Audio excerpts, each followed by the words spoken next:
As paredes da caverna estão decoradas com imagens. A tinta vermelha ilustra você, seus companheiros e os perigos que vocês correram hoje. A luz do fogo projeta sombras distorcidas na parede, com formas e aspectos diferentes. Elas te fazem sentir algo.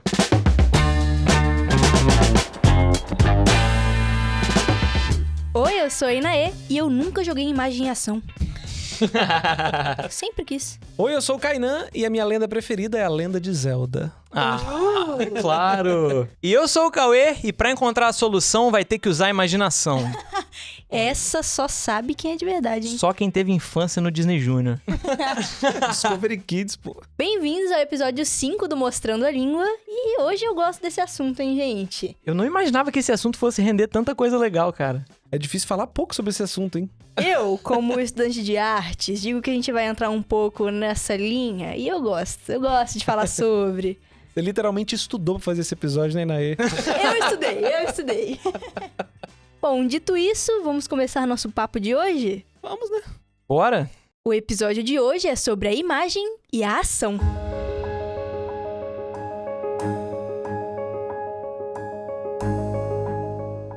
A sombra foi a primeira imagem criada pelo ser humano.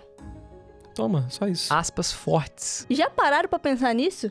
Imagina o ser humano lá numa caverna, e aí descobriram fogo, e com a luz que sai do fogo se forma a sombra. E aí o ser humano descobre a sombra. Se tratando de luz e sombra, é formada a primeira imagem, né? E essa palavra, imagem, vem do latim imago, que é o aspecto ou a forma de algo. E isso foi dar na palavra imaginare, que é formar uma imagem mental.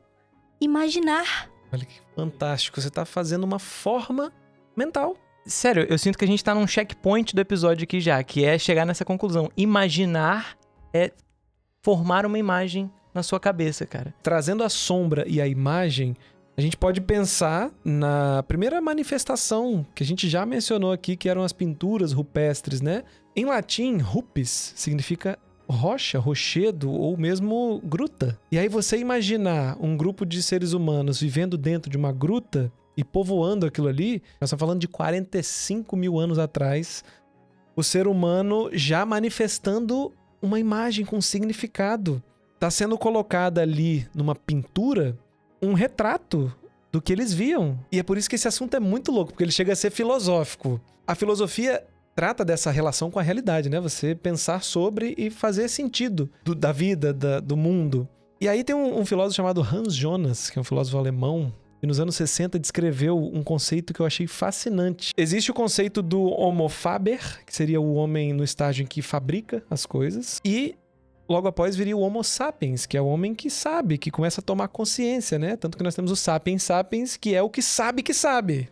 E aí, ele delicadamente insere no meio desses dois estágios um novo estágio chamado Homo pictor, do latim de pintar, né? Então seria o homem que cria através da imagem. Seria um passo da evolução do ser humano, onde ele encontrou um jeito de começar a materializar a realidade dele, né? É exatamente isso. A ponte entre a mentalidade e a realidade. O ato de fazer imagens é um passo além da construção, por exemplo, de ferramentas, né? Que são artefatos. Irado. Que jeito legal de visualizar a arte rupestre, né? Que a gente vê os bichinhos caçando, os animaizinhos, mas foi um processo muito importante para o ser humano, né? Claro, porque aí nós estamos falando do instinto, da capacidade humana, do que o nosso cérebro é capaz de fazer. E olha que legal, tem um significado pessoal sendo imbuído aí também, né? Já que está na sua cabeça, é o que você forma a partir de suas experiências, ou se você coloca para fora, você está formando uma imagem com o seu toque, com a manifestação da sua realidade interna. E, véi, é muito doido pensar, beleza, a primeira imagem ali veio a partir da luz, né? A luz da fogueira, que seja. Hoje em dia a gente já tem a conhecimento, né? A ciência evoluiu pra gente saber, entender que essa relação entre imagem e luz é literal. É realmente, a gente enxerga por causa da luz. São os fótons que são absorvidos pela nossa retina e que é isso que permite que a gente enxergue, né? A luz bate nas coisas, reflete, e aí entra cor também, sabe? Mas essa relação foi comprovada, de certa forma. a gente pode até levar para o grego, né? Porque fóton vem de phos, que é luz em grego. E eu acho fascinante que em grego tinha essa relação da luz com o significado de aparecer. Ou seja, mesmo sem o conhecimento científico que a gente tem hoje, eles já se referiam àquilo que apareceu como aquilo que veio à luz. Então, do grego phos, a gente tem phainen, que seria mostrar, aparecer. E aí disso a gente tem fases, que são as fases da lua, ou seja, a luz aparecendo ali. A gente tem phantasen, que seria fazer aparecer. Aí olha que fascinante, você fazer aparecer um personagem, por exemplo, utilizando uma roupa, você tem uma fantasia. Ou fazer aparecer uma imagem na sua mente, uma fantasia. E a aparição, ou seja, aquilo que apareceu, o fantasma. É algo que só apareceu. É uma aparição, no caso, de alguém voltou à vida. Muitas vezes, pelas lendas, uma aparição luminosa. Por isso, phos, phantasen, fantasma. Doideira, né? Pô, mas o que eu acho mais legal é ver como através da língua ou através das imagens o ser humano foi aprendendo pela observação, né? Pô, muito foda. Ainda mais se você imaginar que a observação é literalmente os fótons entrando no seu olho, né? Pois é, cara! Isso me lembrou uma história sobre um alquimista alemão que no século XVII ele estava tentando criar a pedra filosofal. E aí, mexendo com os elementos, ele fez um experimento gigantesco onde ele reduziu, cara, uma quantidade enorme de urina com areia. Porque, segundo ele, isso ia dar em ouro. Os alquimistas, cara. E aí ele conseguiu destilar a ponto de chegar numa concentração de uma amálgama de um elemento de uma cor meio amarelada. E aí ele viu que esse elemento brilhava e carregava luminosidade, pegava fogo muito fácil. E aí a palavra que ele escolheu para esse elemento é fósforos, que é fós de luz com foros, dando o sentido de transportador da luz. E aí nasceu o fósforo, o elemento químico. Era o que transportava a luz. Exatamente, porque ele percebeu que brilhava à noite e pegava fogo muito rápido, muito fácil. Essa palavra fósforos era usada para se referir a uma estrela que aparecia pela manhã, ou seja, carregando a luz antes do sol, e à tarde, quando o sol se punha, ela também permanecia segurando a luz. Era Vênus.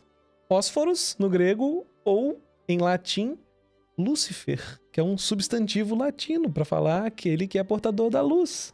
Interessante. Como Lúcifer era um substantivo, ele aparecia na tradução da Bíblia para o latim, porque a Bíblia foi traduzida do aramaico, das línguas antigas, mas se referindo a uma passagem onde uma estrela caía do céu. E isso era interpretado como uma crítica a um tirano antigo, tipo um rei que caiu. E aí depois, com a interpretação cristã da tradução latina, Lúcifer deixou de significar a estrela e passou a significar a metáfora do anjo que caiu. E aí a gente tem a pessoalização desse substantivo latino para virar um nome. Tanto que antes do nome de Lúcifer do anjo, tem registro de outras pessoas se chamando Lúcifer como nome mesmo. E o nome do Lúcifer nas HQs é Lucifer Morningstar. Olha que doideira. Caraca! Caramba, é estrela da manhã. Aham. Lúcifer. Doideira, hein?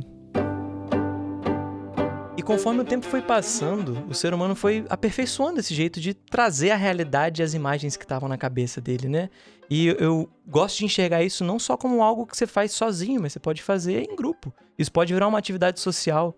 E aí, enfim, pode ser na fala, né? Pode ser narrando essa história para alguém, pro seu grupo, depois escrevendo e só foi se aperfeiçoando cada vez mais.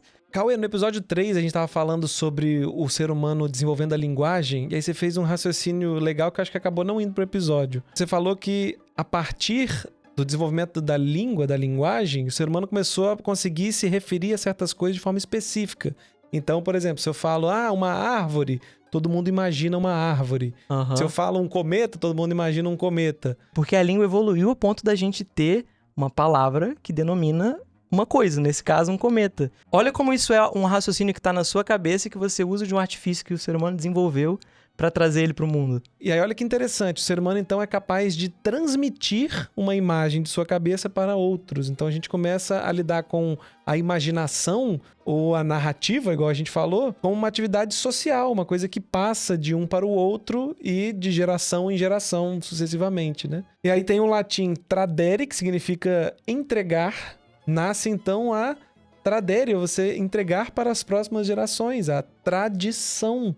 Olha que legal. E aí a tradição vai envolver um conjunto de imagens, mas de várias coisas, de uma civilização, de um povo, de uma cultura. Aí a gente pode incluir aí os mitos, as lendas, as tradições culturais, as roupas e tudo mais que se torna tradicional de um lugar ou um povo. Pô, eu acho que uma das narrativas coletivas mais importantes das sociedades são o mito, né? E mito vem do grego e significa literalmente relato. Então eram aquelas narrativas que buscavam explicar algum fato da realidade, fosse a própria existência ou fenômenos, e trazer uma explicação para aquilo de forma sagrada, de forma a evocar a imaginação. A gente no episódio 3 falou muito de narrativa, né? Falando desse ímpeto humano de poder compartilhar. E eu vejo isso claramente aqui. Penso o ser humano, por exemplo, pela primeira vez experienciando uma tempestade, um furacão ou algo em alto mar. Você tem que conceber aquilo, imaginar algo que faria sentido para poder explicar. Sem o conhecimento científico, aí a gente tem o nascimento dos deuses, das coisas místicas, sobrenaturais e divinas, né? Para poder explicar o mundo e a realidade onde ele estava imerso. E olha que legal observar o paralelo entre deuses que cumprem a mesma função em culturas diferentes, né? O trovão, as águas. Você falou dos exemplos da natureza e olha que legal. É um atestado mesmo de como os mitos são relatos e se você pegar diversas culturas, cada um vai estar relatando aquilo, explicando aquele fenômeno de uma forma própria, né?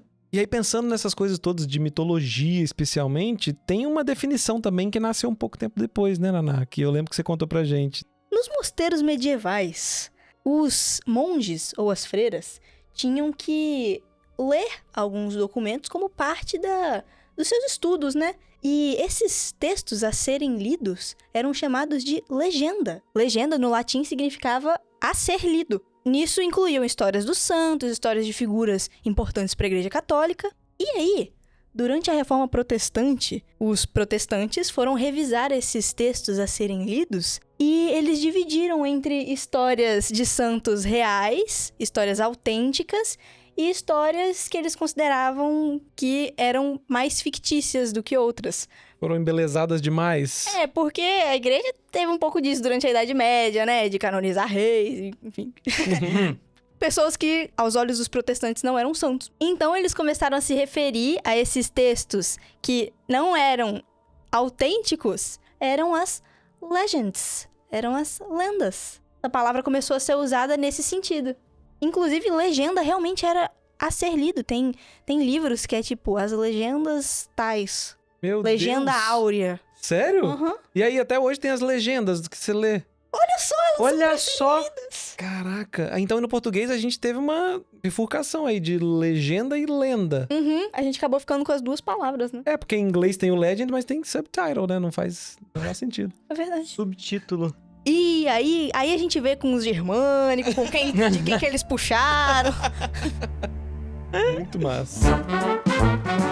E as histórias dessa semana, gente, tão especiais. São muito especiais, eu acho, hein? Eu tenho uma história com a palavra lenda. Quando eu tinha aproximadamente uns 8 anos de idade, o meu irmão Kainan Ah, lá vem. tava jogando, acho que era PlayStation 2, velho. Você e seu amigo de escola, vocês estavam jogando um jogo que era tipo um Street Fighter de Dragon Ball Z. A definição Tipo um Street Fighter de Dragon Ball Z. E aí, dentre os personagens, tinha o Goku normal, tinha o Vegeta, mas tinha as versões Super Saiyajin aí.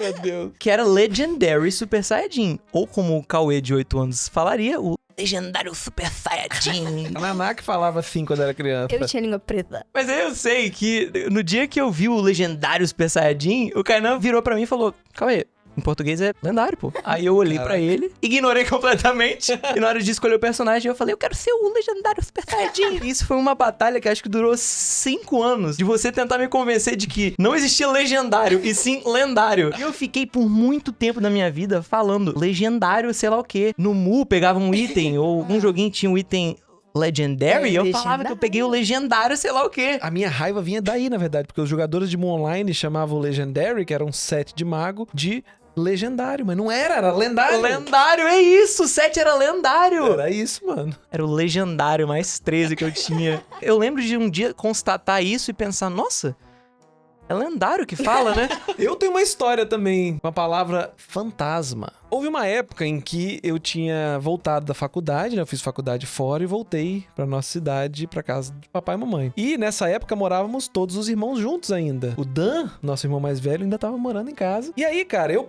tinha saído da faculdade e tal, era o jovem universitário, pós-universitário, então já tinha conhecido a vida noturna. E aí eu saía de vez em quando e tal, e voltava um pouco adulterado às vezes. Voltava já com, né, a imagem mental um pouco turva. Nosso irmão mais velho, Dan, se aproveitando de minha vulnerabilidade, preparava certas coisas pra eu receber quando chegava. Teve um dia em que eu abri a porta, tirei meu tênis e ao entrar no corredor, eu dei de cara com um dementador. Calma aí, Kainan. Um dementador. O Dan simplesmente montou um cabideiro cheio de lençol enrolado no corredor, apagando todas as luzes da casa, um verdadeiro dementador. Um fantasma me esperando. Tem duas coisas. Primeiro, o medo de toda pessoa que apaga a luz e olha pro cabideiro e toma um susto. Pois é. Eu acho que ele se apropriou disso. E segundo, que eu acho fantástico, ele, não obstante te esperar acordado, como apagar todas as luzes e ficar ali vendo sua reação, cara. Cara, como eles ficavam esperando eu voltar da festa, sabe? O que ele ficava fazendo? Acordado esperando o portão abrir, cara? Isso é coisa de irmão mais velho. Aí você imagina eu indo no banheiro de noite dando de cara com um dementador antes de você chegar em casa. Coitadinho! Dan, vai ter volta em qualquer hora, hein? Eu tenho uma história sobre a palavra livro, dando um spoiler do que vai vir aí. Não envolve irmãos, mas envolve minha amiga Rafaela. Desde o 6º ano, minha amiga Rafaela. Naquela época que a gente era jovens leitoras e compartilhávamos livros umas com as outras. Pego emprestado um livro com a Rafaela e vou ler nas férias. Qual livro que era? A Rainha Vermelha. Top ficções infantos juvenis. Rainha Vermelha. Tô lendo o livro na casa de praia, luxo, ar-condicionado no quarto. Nossa. Rapaz, me isso aí deixa. É verão luxuoso. Estávamos dormindo em colchões no chão. Eu lendo o livro antes de dormir, repousei o livro ao lado do meu colchão e mal sabia eu que o meu luxo seria o meu desespero. O ar-condicionado estava vazando água. Eu lembro disso, Naê. Do luxo ao lixo. Perdeu tudo, o drama de Naê. Eu sei que eu acordei, o quarto estava inundado e o livro da Rafaela não tinha sobrevivido à noite. E a capa descolou do miolo do livro. Tive eu que, primeiro, enfrentar mamãe e papai e falar: eu estraguei o livro da Rafaela. É o legendário livro da Rafaela. E ter que devolver o livro pra menina, velho. Eu comprei outro livro, daí pra ela. E talvez ela não saiba ainda que eu... Que isso? Você não falou pra ela? Eu não Revelações, Rafaela. Rafaela, lembra o seu livro de Rainha Vermelha? lembro. O livro voltou mais novo do que tava pra Rafaela, coitada. Você tem um livro todo inchado, velho, feio, era Mamãe ele? tentou reviver ele, colar, mas não deu certo. Que história maravilhosa. Ai, essa é a minha história com o livro, Pô, velho. muito boa, velho. Acho que a gente não tem mais nenhuma história hoje, né, de... Vocês não estão esquecendo de nada, não? Vai, meio oco. A gente tá gravando, velho. O que você tá fazendo aqui? Eu sei. Ué, vocês estão aí falando de aparição, lendas mitológicas. Tá na hora da lenda do K-Wave ser apresentada, né? Ah, gente, esse é o Meioco. Pô, mas a gente combinou que ia tentar arrumar um momento legal pra você entrar. Cara, momento perfeito nunca existe, né? Não, eu sei que isso é uma busca, mas é porque, pô, no meio do negócio aqui, a gente Gente, vocês não estão falando aí de a imagem e a ação. Eu pensei em falar algo como esse percurso mostra a transformação da imaginação humana, da técnica na capacidade de registrar, recriar o mundo físico, desde as marcas nas paredes das cavernas até as telas digitais animadas de hoje, mais ou menos. tá... Como assim, cara? Você chegou brifado já? Ah, eu estudei o roteiro que a gente ia falar e tal. Mas, meio oco, né? Que eu não sei se é o melhor momento, velho. Meio do episódio, meio da gravação. Pessoal, meu nome é Meioco, eu sou membro executivo, integrante do K-Wave há década. Ele não apenas é o Meioco, como ele é o cara que gosta de levar crédito por tudo que a gente faz, entendeu? Não, eu gosto de participar como um membro, né? Um quarto do K-Wave. Mas, Meioco, esse é o momento da gente contar histórias aqui, entendeu? Sim. É um negócio mais descontraído. Gente, eu surgi, né, na família K-Wave há mais de 10 anos, eu diria. Meu, 2014, Não é pra você por aí. contar a sua história, velho. Tenho uma longa e vasta carreira profissional. Quem quiser, meu LinkedIn tá aí no post. Meio oco, pera. Já que você invadiu esse espaço, fala o que você já fez pelo K-Wave, falar do PNE, né, da série e... Eu já gravei um PNE. PNE 177, se vocês quiserem ir lá procurar a origem da palavra exército. Pô, vai dar spoiler. Eles estão falando com uma estrela de cinema, né? Eu gravei Meioco e Lenny Bean salvam o Natal, o especial de Natal da família K-Wave. Calma, Meiyoko, você sabe que o título é Lenny Bean Salvam o Natal. Mas você é um grande personagem. Foi muito elogiada a sua performance. A gente vai fazer reprise dela esse ano. Vão. Aham. E o cachê é o mesmo? Gente, esse foi o Meiyoko. Estão apresentados. Tudo bem. Também não vou tomar o espaço, porque uma pessoa tem que read the room e saber quando sair, né? Os meninos falaram que eu vou fazer parte, né, de mais produções do K-Wave. Inclusive, Kainan, depois vamos ver aquele negócio lá do cachê, de um quarto do Não, cachê. tá bom. Meiyoko, obrigado. E uma coisa que o Meiyoko faz é que a gente nunca sabe é o momento que ele desaparece, né? De repente ele tá aqui. É verdade, velho. Pois é, velho. Ele sai, tipo, a gente não sabe entender como que funciona isso.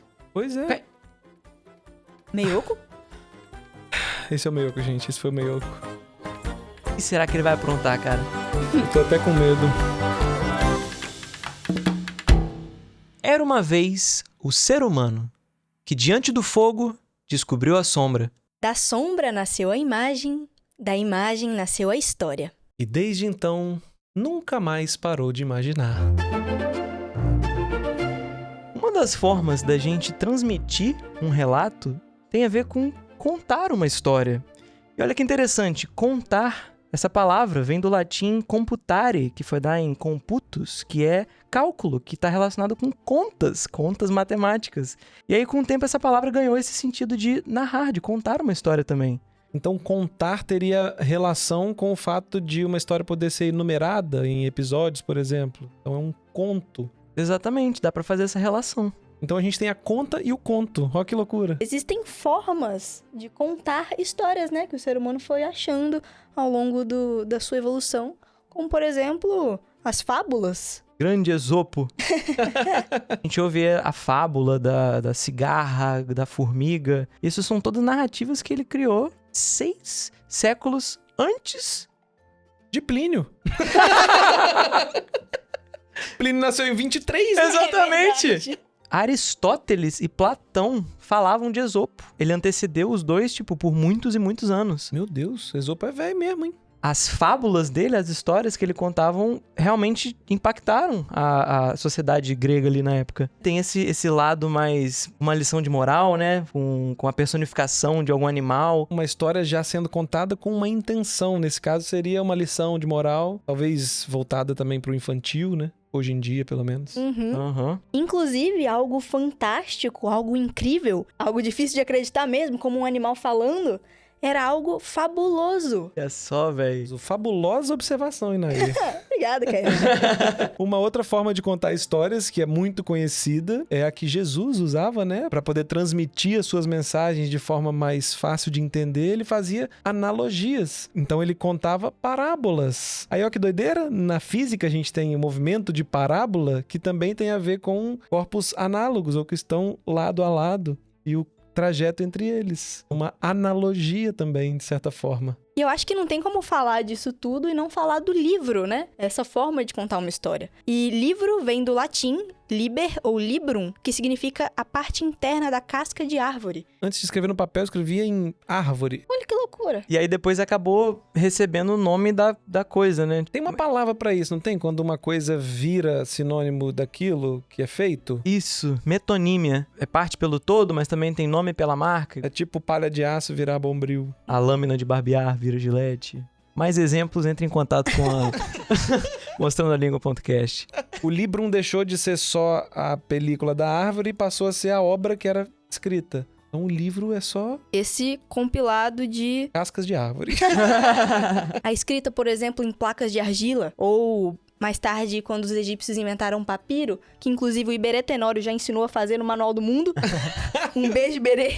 Ou o pergaminho, inventado pelos gregos na cidade de Pérgamo. Aí já era feito com peles animais. Ou mesmo o papel, que foi inventado na China. Foram formas que o ser humano foi desenvolvendo para escrever. E os romanos, eles desenvolveram uma técnica de dobrar o pergaminho ao meio e unir 4 folhas dobradas. E eles chamavam isso de quaterne, por causa do número 4. A Idade Média usou muito isso nos mosteiros medievais, onde os monges escreviam, faziam cópias dos manuscritos, seguindo essa mesma forma do quaterni, que hoje a gente tem na nossa língua como caderno. Eu fui impactado por esta recentemente e eu achei muito boa, velho. Os monges e as freiras que escreviam, eles eram um dos poucos que dominavam a escrita. E esses manuscritos preservaram muitos documentos que a gente tem hoje, como obras clássicas ou escritos importantes. Enfim, eram muitas coisas que escreviam ali. Eles não tinham uma sala específica pra isso? Sim, era a escritória dentro dos mosteiros. Toma aí, Cauê, escritório do monge.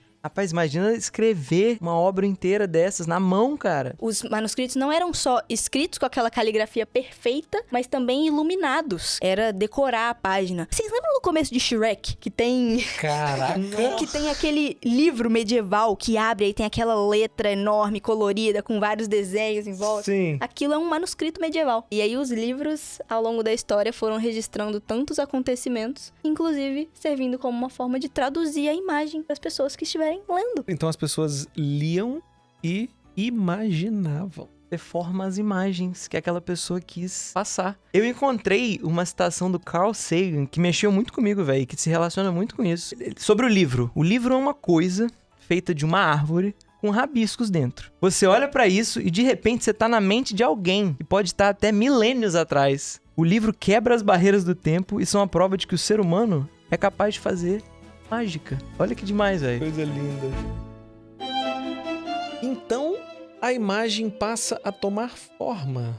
O ser humano começa a ser capaz de transmitir a imagem em diversos meios. E a gente falou do livro e da escrita, mas por que não falar da representação artística, no sentido da arte plástica, né? Como a pintura, a escultura. E nem tem local de fala, né? Naná, você tinha aquela coisa que no início da faculdade você trouxe pra gente da visão da arte antes do papel do artista, né? A arte, ela se inicia como algo prático. E na antiguidade clássica, que é onde a gente tem muita referência de arte, daquelas esculturas gregas, esculturas romanas, a arte, ela não era algo contemplativo. Ela tinha funções políticas, funções religiosas, funções estéticas, no sentido de transformar a cidade em algo mais bonito, né? Que, inclusive, não eram brancas as estátuas eram coloridas. É verdade, né? Por exemplo, tinha a estátua de um deus. Essas estátuas, elas serviam como uma adoração, elas eram a representação daquele deus na Terra. Era um meio de você entrar em contato com aquela divindade. Era muito diferente. Não era um artista que estava fazendo aquela obra por um motivo seu ou uma forma que ele desenvolveu em suas habilidades, né? Exatamente. A figura do artista, inclusive, na Grécia, era muito diferente do artista que a gente tem hoje como quem se expressa e é valorizado por se expressar e criar uma obra nesse sentido. Valorizado! As obras pareciam estar cumprindo um propósito, né? Tipo, uma parada quase meio técnica. Exatamente isso. Em grego, eles chamavam de técne, essa parte. Você fez faculdade de artes plásticas? Ah, cara, tô ali no mesmo campo, sabe? Técne ou tecne é uma palavra até difícil de ser traduzida, porque é algo próximo da técnica, mas não é necessariamente isso. Se você for comparar o trabalho do artista com o trabalho do poeta, o poeta era muito mais valorizado na Grécia porque ele trabalhava com o intelectual, com a inspiração divina que via das musas. E o artista, ele representava a realidade ali, reproduzindo uma técnica. É pelo labor físico, assim, até, né? Exatamente. E essa visão, tanto da arte quanto do artista, foi mudar só no Renascimento, cara. Porque a gente passa ali pela Idade Média, onde a arte era full igreja católica. Vamos propagar a fé e vamos ensinar pras pessoas os ensinamentos da igreja através da arte. E aí, no Renascimento, eles se libertam dessa ideia, porque eles começam a valorizar o ser humano, valorizar a expressão humana, valorizar o artista. Então, os artistas começam a assinar as próprias obras, começam a fazer obras sobre encomenda, porque tem as pessoas que agora patrocinam os artistas. Eu ia falar disso, inclusive. Uma outra história que você contou pra gente que ficou na minha mente foi daquele artista que encomendavam pra ele pintar retrato, pra mandar de presente de casamento. Não tinha um lance assim? Eu tive que fazer muitos trabalhos sobre esse artista. Já é íntimo daqui de casa, sabe? É o Agnolo Bronzino. Ele não é muito conhecido, assim, não. Ele não se destacou muito. Igual mas a Tartaruga Ninja, né? não foi igual os grandes mestres do Renascimento. Era Leonardo, Rafael, Michelangelo e Donatello. Os caras, além de pintar, lutavam contra o crime organizado, meu amigo. sendo ensinados por um rato. Nessa época, tinham pessoas com dinheiro que patrocinavam os artistas, eram os mecenas. Eram tanto nobres, quanto burguesia, quanto igreja, até. No caso do Bronzino, ele era o artista de uma corte. Era a corte dos Médici e ele era o retratista dessa corte. Então, se aparecia uma demanda como, vamos enviar um presente pro rei da França. Chama lá o Bronzino, que a gente paga ele e ele vai ser o nosso pintor. Caralho, Bronzino fazendo frila, bicho, pra corte. E isso traduz muito também de técnicas que foram mudando com o tempo, né? Como, por exemplo, na Itália, no século XV, ficou muito famoso pintar sobre um tecido, que vinha do latim tela. Meu irmão, aí chegamos nela, hein? Pois é, velho, a pintura sobre tela ficou muito famosa nessa época. Antes se pintavam nas paredes, os afrescos, né, no teto, ou sobre placas de madeira, que eram muito pesadas, era difícil de locomover. E aí, de repente, você tem um tecido que você tira, enrola e envia pra qualquer lugar, de forma muito mais fácil. Meu Deus, eu nunca tinha parado pra pensar na praticidade da tela. Era um tecido esticado sobre a madeira. Era bastidor também não, né? Não, é o chassi. E tem muito a ver com a tinta óleo também, que a tinta óleo foi inventada nesse período. Antes usavam tinta à base de água e ovo. Igual aquela que você tava fazendo lá. Ô céus, um estudante de artes passa por cada coisa. Bicho, pra mim, quando a pintura chega na tela, é a consagração do homo pictor, que eu falei lá atrás. Porque essa palavra pictor vem do latim pingere, né, que é pintar. Então aquilo que foi pingere foi picto. É uma pictura. É uma picture, uma pintura, cara. E hoje tá em todo lugar. Hoje tá nas nossas telas digitais, todas as pictures, todas as fotos que a gente tira. Tem uma técnica que nasceu, por acaso, de um mão de vaca na França. Já fiz um vídeo sobre isso. É a história de um ministro francês que foi, por muito pouco tempo, ministro de finanças. Por pouco tempo, porque ele foi muito ruim. Ele era mão de vaca. Ele chamava Etienne de Silhouette. E ele era meio que conhecido por deixar as coisas pela metade. Então ele começou a virar gíria popular. Isso foi feito à la Silhouette. Então foi feito de qualquer jeito, foi feito mais ou menos. Só que aí eu não sei se é por ser mão de vaca ou da onde que vem essa lenda. Todas aquelas pinturas que a gente tem só do contorno, né? Só da sombra da pessoa. Não precisava gastar tinta ou porque era uma coisa que passou a ser conhecida assim. A gente tem a silhouette, a silhueta. Foram várias técnicas aí utilizadas pelos artistas pra desenvolver essa forma de representar a realidade. E criou-se uma noção no imaginário moderno de que esses caras eram muito foda, que olhavam pra você e representavam você perfeitamente. Mas eles tinham uns truquezinhos, tá? Foram só se desenvolvendo ao longo do Renascimento, pra frente. Joga a verdade pra gente, né? Joga a tinta na tela. Tinha uma caixinha chamada Câmara Obscura, que os artistas usavam para fazer os esboços. Era uma caixa toda escura que tinha um pequeno orifício pelo qual a luz entrava, e lá dentro a imagem era formada de forma invertida. E aí eles foram aperfeiçoando isso ao longo dos anos, até que virou uma caixinha com uma lente e um espelho, pela qual a luz entrava, refletia numa superfície horizontal, transparente, onde o artista colocava uma folha, traçava o que estava vendo. E aí esse esboço,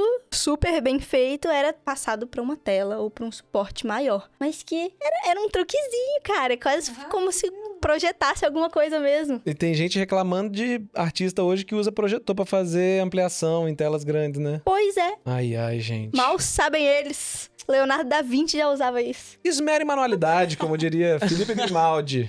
Sim. Vai reclamar com o mestre Splinter. E sabe o que é o mais louco? Tinha um cara na China, 400 a.C., que já tinha falado sobre o princípio físico da câmara obscura. Isso é um conceito antigo, né? Foi usado no Renascimento, mas já tinha. Na Roma, na Grécia, era usado para as observações. Mas naquela época era uma sala. E aí o filósofo Mozi, ou Mozi, né? Como a gente lê no português, ele falava sobre o conceito de armazém do tesouro. Era uma sala, né? Um quarto completamente escuro, por onde num pequeno orifício passava a luz e formava aquela imagem ampliada, grande. Se você parar pra pensar que é uma paisagem, né? Enfim, um retrato da realidade, ele chamava isso de tesouro. Então era o armazém do tesouro. Lindo isso de ser a realidade. E se você tiver num quarto de hotel ou num quarto que tem uma cortina com blackout, às vezes você consegue ver a luz entrando ali por cima e fazendo um pouquinho da rua lá fora invertida no teto, cara. Eu adoro esse efeito. É verdade. Verdade. É o tesouro entrando, né? Na verdade, o tesouro é minha cama no hotel ali, que eu vou ficar deitado e...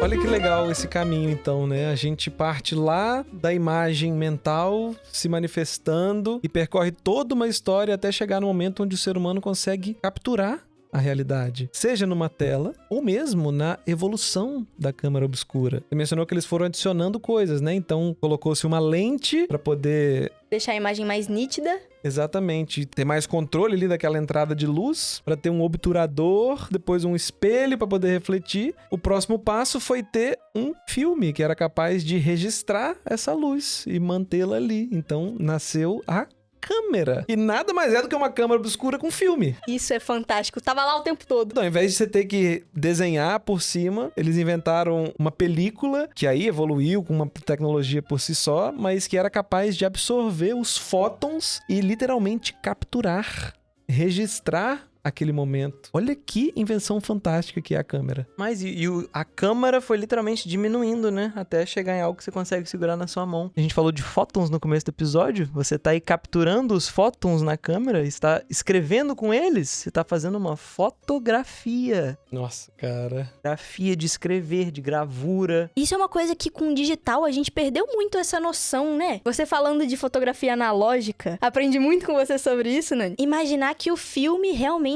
era gravado, ele era afetado pela luz e o que restava era aquela imagem. É físico. É físico, Naná. A gente volta lá no episódio 2, quando a gente falou de velum, que é o véu em latim. A invenção do filme que deu mais certo, que se tornou comercial, foi o filme que era feito de acetato e que tinha uma camada, um véu de uma mistura de liga de prata. Essa mistura era feita para reagir, mas depois você tinha que vir com um banho químico para poder remover esse véu. Então você removia o velum, você revelava o filme. E aí a informação em luz ficava ali gravado, no negativo ou no positivo. Como uma impressão digital da realidade, né? Nossa, Inaê. Aí você pegou. Aula Lindo. de foto 1. E eu lembro de você, Naná, ter falado um tempo atrás sobre quando surgiu a câmera, pensar que a arte estava comprometida para sempre. Quando surgiu a fotografia, houve uma crise na pintura. Porque se o propósito da pintura era representar a realidade, agora que existe uma forma de capturar a realidade, pra que serve a arte? Aí o ser humano foi capaz de explorar o não real, ou o abstrato, e por aí Massa, corta pra semana de 22 aí, o Brasil... começou. Esse insight que você trouxe pra gente, diretamente da aula de arte, revolucionou pra mim. Porque a gente tá numa discussão atual muito parecida, né? Com a inteligência artificial. E agora a gente já tá no momento onde as pessoas estão vendo que a IA não é capaz de ter a subjetividade do ser humano. Então olha que legal. Uma nova invenção, uma nova tecnologia fez com que o próprio ser humano fosse capaz de valorizar o que só o ser humano faz. Porque eu nunca tinha parado pra pensar nisso do abstrato, ou até mesmo com a fotografia, né? Depois, a fotografia foi ganhando nuances do interlocutor, ou seja, de quem controlava aquele processo de manifestar aquela imagem, um recorte da realidade com a sua subjetividade embutida. Sua imagem que tava na sua cabeça, sua imaginação. Mas, se eu te disser que a viagem não para aí. A gente falou de luz, câmera e a ação.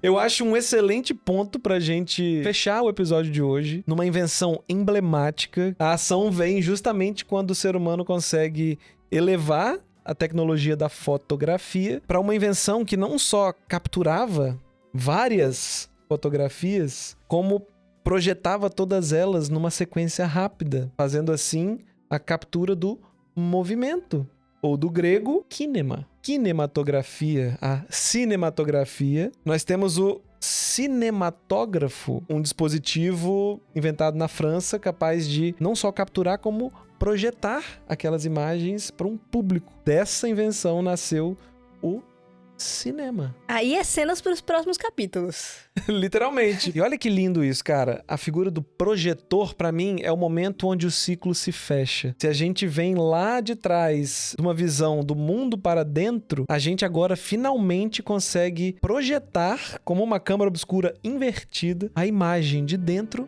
para fora. A gente consegue transmitir para outras gerações imagens do mundo como ele foi. É o ciclo completo, né? A gente compartilhar a nossa visão do mundo. A nossa imaginação.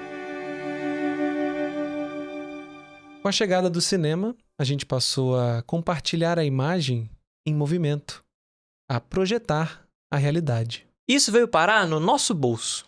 Hoje, Basta abrir um aplicativo para ter uma foto ou uma filmagem. Para onde estamos apontando nossas câmeras? Qual realidade estamos compartilhando? Até semana que vem! O Mostrando a Língua é uma produção do K-Wave. Todas as narrações imersivas são interpretações artísticas livres e podem conter divergências históricas. Quer mandar a sua história? Se liga nas palavras da semana pelo nosso Instagram e mande para o nosso e-mail. As informações estão na descrição do episódio. Som. Teste, som. Ei. Panela. Pipoca. Você tá testando o P? Sim. Mas a gente já passou o som, velho. Ué, a gravação não tá começando agora, não? Tô brincando, galera. Tô brincando.